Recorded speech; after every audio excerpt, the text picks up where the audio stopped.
My ex-fiancée who left me at the altar 4 years ago brought me the craziest news. Basically 4 years ago, I, F29, was supposed to be getting married to my fiancée at the time, Jay. Everything was going perfect. I was in my dress, had my makeup on and taken pictures with my bridesmaids. I was pretty much ready to walk down the aisle when Jay's best man pulled me to side and said Jay was gone. He had gotten into a car and left and no one was able to get a hold of him. I came home to our apartment and all his stuff was gone. He's been pretty much a ghost ever since he left me and I had to force myself to move on. I ended up going on our honeymoon with my best friends, which was the best decision ever, and then put myself in therapy to heal the horrible trust issues I now have. I haven't heard from him once until today. I guess he got back in contact with an old mutual friend, who gave him my number. Jay texted me and said wants to meet up and apologize. He says he has a lot to explain to me about what happened that day. I'm torn. I swore Jay was a dead memory but my curiosity and desire to get closure with him is pestering me. My current boyfriend supports me whatever I decide and I feel out of respect to him and how wonderful he's been, I should ghost Jay.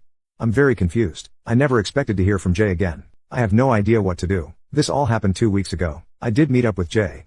As a lot of you said, it did not add any value to my life. Also it was part of a 12-step program and he was making amends. We met up at a park and my boyfriend came with me. He sat off to the side while Jay and I talked. I actually feel stupider after meeting with him. There were a lot of things in our relationship that would have had me out the door if I paid more attention and if he wasn't such a great liar. Basically for the last year of our relationship, he was doing substances and cheating on me. He had been struggling with his sexuality for years and it's not surprising it ended up this way now knowing the truth. His family are incredibly homophobic and horrible people. I wanted nothing to do with them when we were together but he insisted on them being around just for the big life events, like our wedding. The substances were something to get him through the day and act like he was in love with me when he was actually in love with someone else. He had met his boyfriend at work and I had actually met him a few times when I'd drop off lunch for Jay. When our wedding approached, his boyfriend said he needed to choose and Jay chose him. So he packed his bags up and pretended everything was great until his boyfriend picked him up and they moved 2 towns over. I asked him if he was still with his boyfriend and he said no.